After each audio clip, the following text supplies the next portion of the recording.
Assalamu alaikum dear viewers. I am Muhammad Arifani, lecturer Commerce, MET Higher Secondary School, Sopur. Hope you all are doing well.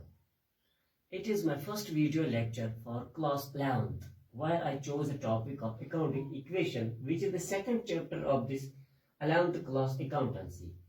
As in school, we have gone through the theoretical concepts of this chapter, and we have also solved the first few numerical questions.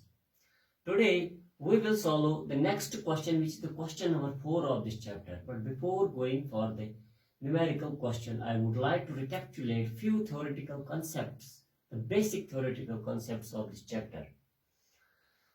As there is the equation, assets are equal to capital plus liability, and capital is equal to assets minus liability, and liability is equal to assets minus capital. बेटा ये जो ये तीन equations है, मैंने school में भी आपको पढ़ाई थी. हम जो आगे क्वेश्चन न्यूमेरिकल क्वेश्चन करने जा रहे हैं, हम कोई भी क्वेश्चन तब तक नहीं कर सकते जब तक ना हमें इक्वेशंस पता हो कि एसेट्स कैसे हम निकाल सकते हैं. एसेट्स हम निकाल सकते हैं कैपिटल प्लस लायबिलिटी. जब एसेट्स निकालो, when we are asked to calculate capital, assets, capital and liability will be given here.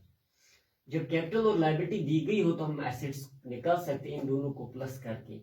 इसी तरह कैपिटल भी निकाल सकते हैं जब एसेट्स और लायबिलिटी दी गई हो, एंड लायबिलिटी भी निकाल सकते हैं जब एसेट्स और कैपिटल दी गई हो. So we can calculate the when, जब हमें पता हो ये एसेट्स कैपिटल प्लस लायबिलिटी के बराबर होता है और इसी तरह लायबिलिटी एसेट्स माइनस कैपिटल के बराबर होता है, तो मैं थोड़ा बहुत ही आपको बताना चाहता था कि एसेट्स, कैपिटल एंड लायबिलिटी हम कैसे निकालते हैं.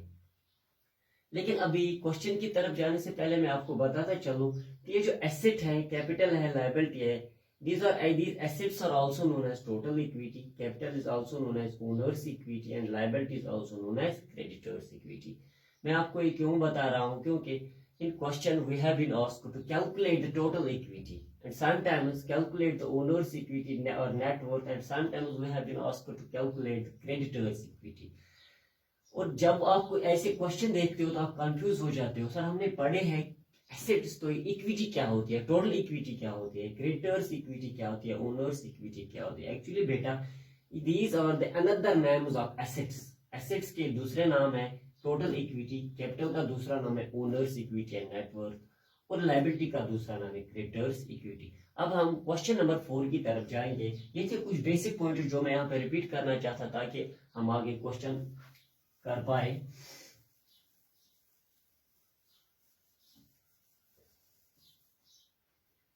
क्वेश्चन नंबर 4 है, हमें कुछ चीजें पहले दी गई है. पहले है, सबसे पहले question number 4, profit during the year. Profit है हमारा 1,50,000.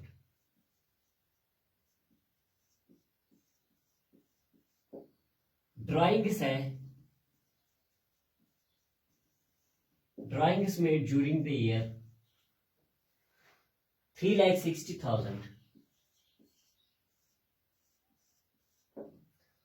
और है कैपिटल इंट्रोड्यूस्ड, मतलब फ्रेश कैपिटल, जिसको आप एडिशनल कैपिटल भी बोल सकते हो. फ्रेश कैपिटल, एडिशनल कैपिटल जिसको आप बोल सकते हो, वो है 1 लाख. और टोटल एसेट्स है हमारे पास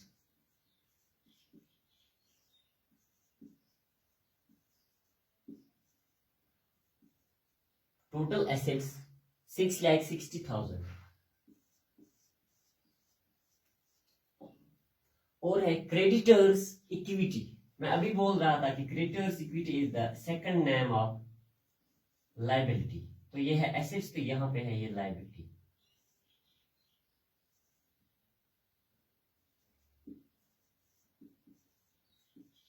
क्रेडिटर्स हमारे पास है 1,20,000. तो what we have to find out, question हमें बता रहा है कि calculate the capital introduced by the proprietor X as on 1 April 2005. बेटा हमें निकालना है कैपिटल इंट्रोड्यूस्ड ऑन 1 अप्रैल. मैं आपको बताता चाहूँ कि आपको पता है कि कैलेंडर ईयर क्या होता है. कैलेंडर ईयर शुरू होता है 1 जनवरी और एंड होता है 31 दिसंबर. लेकिन हम जिस ईयर की यहाँ पे बात करते हैं वो कैलेंडर ईयर नहीं होता है, वो फाइनेंशियल ईयर होता है। तो फाइनेंशियल ईयर जो हमारा होता है वो शुरू होता है कहां से, 1 अप्रैल और एंड होता है 31 मार्च। तो हमारे पास बिजनेस में जो बैलेंस होती है, चाहे एसेट्स की हो, लायबिलिटीज की हो, कैपिटल की हो, स्टॉक की हो, जिस भी चीज की हमारे पास बैलेंस हो, इस डेट पे उसको हम बोलते हैं ओपनिंग बैलेंस। जैसे हम बोलते हैं ओपनिंग स्टॉक, ओपनिंग कैपिटल, इसी तरह। तो इस डेट पे जो हो उसको हम बोलते हैं क्लोजिंग बैलेंस। तो हमें जो क्वेश्चन बता रहा है वो बता रहा है कि calculate the capital introduced on 1 अप्रैल। जो इस डेट पे एक्स प्रोपराइटर ने कैपिटल इंट्रोड्यूस किया था, वो कैपिटल आपको निकालना है। वो कैपिटल क्या है, वो ओपनिंग कैपिटल है। We are suppose to calculate the opening capital. तो यहां पे जो कैपिटल होगा वो होगा बेटा क्लोजिंग कैपिटल। और जो ये वाली टर्म है fresh capital, capital introduce on 31 मई, 31 मई मतलब साल के बीच में इसने कभी कैपिटल दिया है तो उसको हम फ्रेश कैपिटल बोलते हैं या एडिशनल कैपिटल बोलते हैं। ये ओपनिंग कैपिटल क्लोजिंग कैपिटल के बीच में कहीं पे रहता है। ठीक है, तो हमें क्या निकालना है, हमें निकालना है ओपनिंग कैपिटल। ओपनिंग कैपिटल हम निकाल सकते हैं इजीली। इसके लिए एक फॉर्मूला है, एक इक्वेशन है, मैं वो आपको बता दूं।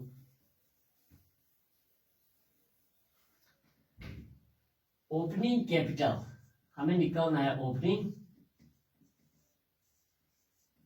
Capital. Opening capital is equal to closing capital plus profit, sorry minus profit plus loss. अगर लॉस दी गई हो तो वो प्लस करनी होती है, अगर प्रॉफिट हो तो वो माइनस करना पड़ता है। माइनस एडिशनल कैपिटल या फ्रेश कैपिटल जिसको आप बोलते हो, प्लस ड्राइंग्स। ये है फॉर्मूला ओपनिंग कैपिटल निकालने के लिए। बेटा ये फॉर्मूला आप याद रखोगे तो आप क्वेश्चन नंबर 5, 6, 7, 8, 9 तक आप कभी सारे क्वेश्चंस खुद कर पाओगे। सिर्फ ये फॉर्मूला याद रखनी है, इस फॉर्मूला को जरा समझना है। ओपनिंग कैपिटल हमें निकालना है। Opening capital is equal to closing capital minus profit. यहाँ पे क्वेश्चन में प्रॉफिट दिया गया तो हम माइनस प्रॉफिट करेंगे, कहीं पे लॉस दिया गया होगा तो आपको लॉस प्लस करना है। Minus additional capital plus drawings. ठीक है, तो अब हमें निकालना क्या है, ओपनिंग कैपिटल। लेकिन ओपनिंग कैपिटल निकालने के लिए मुझे क्लोजिंग कैपिटल यहाँ पे होना चाहिए, वो तो है नहीं। प्रॉफिट है, एडिशनल कैपिटल है, ड्राइंग्स भी है। तो पहले मैं क्लोजिंग कैपिटल निकालता हूँ। Closing capital will be equal to, closing capital means capital at the end of the year, तो उसी को हम कैपिटल बोलते हैं। कैपिटल हमारा होता है एसेट्स माइनस लाइबिलिटी। एसेट्स हमारे बराबर है 6,60,000 माइनस लाइबिलिटीज है 1,20,000। It will be equal 5,40,000। तो हमारा जो क्लोजिंग कैपिटल है वो है 5,40,000। ठीक है, तो अब हमें निकालना है ओपनिंग कैपिटल। अब हमारे पास क्लोजिंग कैपिटल भी आ गया, मैं यहाँ पे लिख के रखता हूं क्लोजिंग कैपिटल 5,40,000। अब हम निकाल सकते हैं opening capital. Opening capital is equal closing capital 5,40,000 minus profit. Profit है हमारा 1,50,000 minus additional capital. Additional capital है हमारा fresh capital 1 lakh. Fresh capital additional capital आप कुछ भी बोल सकते हो। और अब रह गई ड्राइंग्स। ड्राइंग्स प्लस करनी है। ड्राइंग्स है हमारी 3,60,000। सो हमारा ओपनिंग कैपिटल होगा, opening capital will be equal to 5,40,000 minus 1,50,000 minus 1 lakh plus 3,60,000. It will be equal to 6,50,000. 6,50,000। बेटा ये था हमारा ओपनिंग कैपिटल। तो आज के लिए इतना ही। ये जो क्वेश्चन नंबर 4 है, इंशाल्लाह अगले टॉपिक में हम क्वेश्चन नंबर, अगले लेक्चर में हम वीडियो लेक्चर जब हम प्रिपेयर करेंगे तो उसमें हम क्वेश्चन नंबर 5 और क्वेश्चन नंबर 6 भी दिखाने की कोशिश करेंगे। आज के लिए इतना ही। स्टे होम, स्टे सेफ, खुदा हाफिज।